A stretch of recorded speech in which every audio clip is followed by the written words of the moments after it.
Otro concepto, bueno, una teoría problemática también, no me gusta, el tótem y tabú de Freud, se me hace el- el peor libro que escribió, no me gustó nada.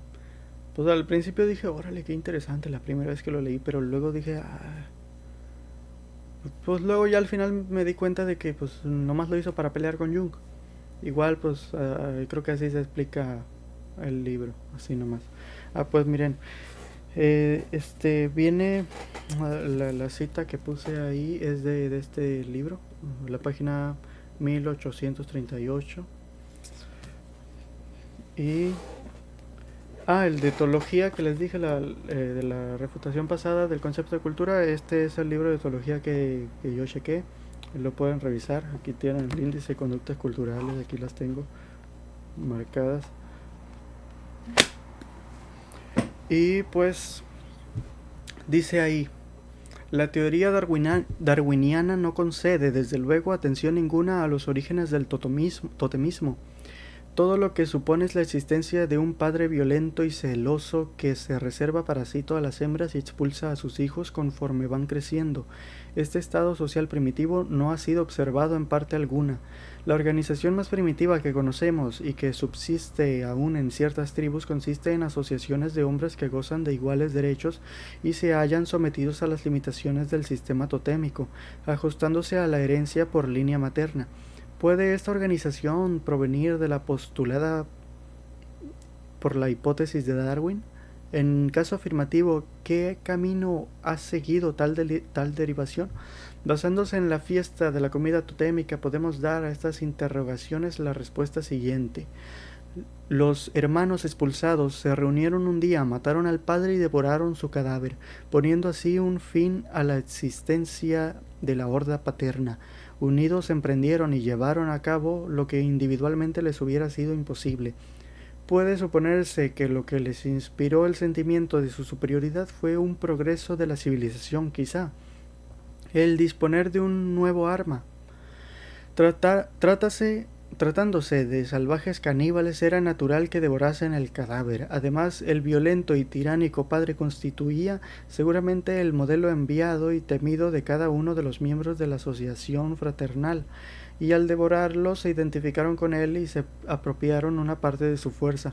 La comida totémica, que quizá la primera fiesta de la humanidad, sería la reproducción conmemorativa de este acto criminal y memorable que constituyó el punto de partida de las organizaciones sociales, de las restricciones morales y de la religión. Ese es el...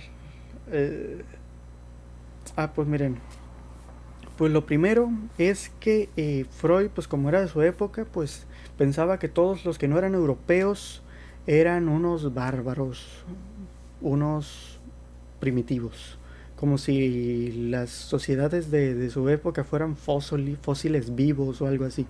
Pero eso está mal, en realidad, e incluso es posible que eso de esas peculiaridades, dicen, que esas peculiaridades que tienen esas culturas pudieran haber sido el motivo mismo por el que se quedaron rezagadas o atrapadas. Aparte de que muchos de los datos etnográficos de esa época venían de pueblos que estaban alejados, desplazados, no estaban en su lugar de origen.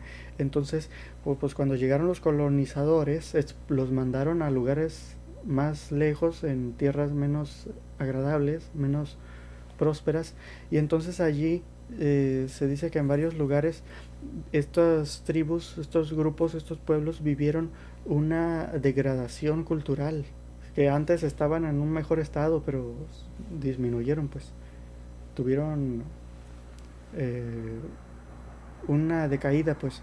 Entonces, aparte de que hay varias tergiversaciones etnocéntricas, dicen aquí, la fuente que tengo es Raquel Lacalle Rodríguez. Su libro se llama Los símbolos de la prehistoria. Es una chingonería ese libro, es una preciosura, lo tengo como uno de mis libros sagrados. Se llama, bueno, pues trata de la prehistoria, en específico del Paleolítico Superior Europeo, pero tiene datos de todos lados. Y así, la cosa es que es muy diferente el rollo. a lo que sabemos ahorita, esos pueblos no eran pueblos primitivos, eran pueblos de la misma época que Freud, de la misma época que ellos, así que no se los puede tomar como si fueran fósiles vivientes.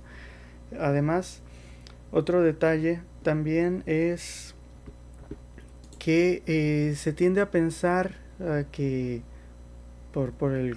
que la idea está del comunismo primitivo, pero es un mito ideológico de los marxistas del comunismo primitivo. Ahorita, a lo que he leído, no parece que haya sucedido realmente.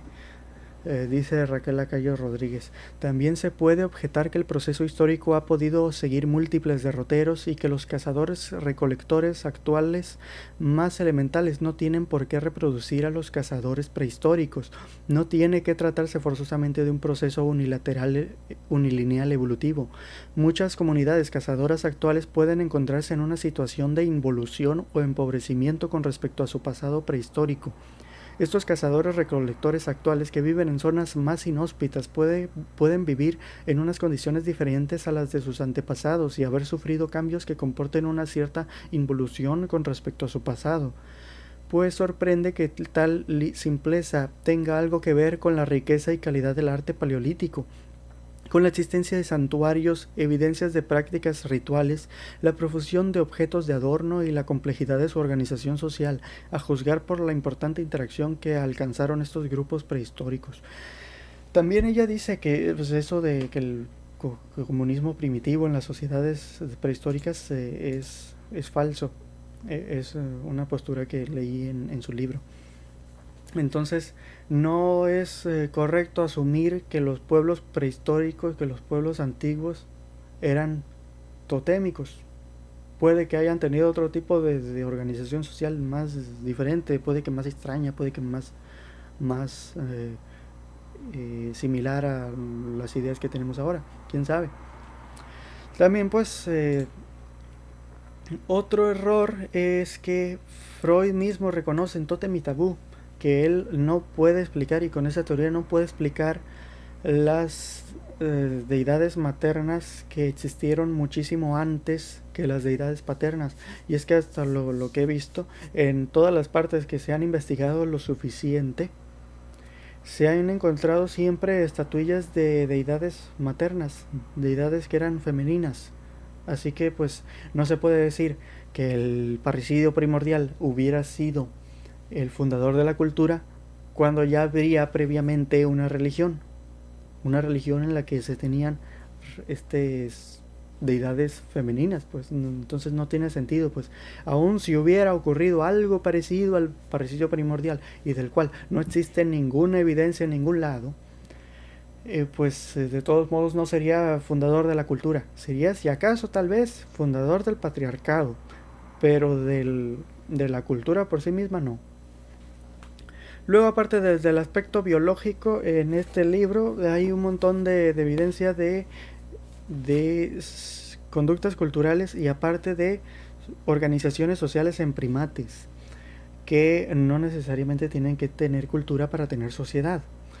En este caso se han encontrado que tienen una organización social dependiendo de la economía que tienen. Y esto de que tenga un solo macho, tenga varias hembras, la poliginia, no depende de ideas así del totemismo, depende de la situación ecológica, de los recursos de la comida, pues. Si la comida está esparcida por zonas muy diversas, entonces las hembras se van a diferentes lugares por la comida y los machos pues como tienen un territorio máximo que pueden controlar, pues se vuelven monógamos, mientras que la comida cuando está concentrada en un solo lugar, un solo macho sí puede defender ese pequeño territorio, entonces se queda con varias hembras. Entonces eso es lo que depende de que haya grupos de un solo macho con varias hembras, no es cosa así de que un parricidio primordial, o sea, es un principio también lógico, ¿no? Pues la comida, el mundo es bastante grande como para que se concentrara la comida toda en un solo macho ahí. ¿Por qué tendrían que quedarse todas las hembras compartiendo el mismo macho? O sea, lo que tienen de principal ellas es la comida, porque se llevan los mayores costes de la reproducción. Así que para ellas lo más importante es el hijo, pues. Entonces, imagínense, si todas las hembras se agruparan por la comida en un solo lugar, apenas que fuera en un desierto, en un oasis, si no, si fuera en un lugar así con mucha comida, muchos recursos naturales por todos lados, entonces, ¿por qué tendrían que las hembras que juntarse con un solo macho? Aparte, si se concentrara en un lugar con comida esparcida, con alimentos, recursos esparcidos por todos lados, y se agruparan en torno a un solo macho, entonces se acabarían los recursos naturales de esa zona rápido. Tendría que andarse mudando. Y pues así pues sería más fácil simplemente que se fueran esparciendo por todos lados y desarrollaran monogamia. Y ya pues, entonces es una... o sea, pues ya que uno lo piensa bien con perspectiva ecológica no tiene mucho sentido. Y así pues entonces, si acaso hubiera sucedido algo parecido al parricidio primordial, no puede ser fundador de la cultura, porque ya había cultura desde antes.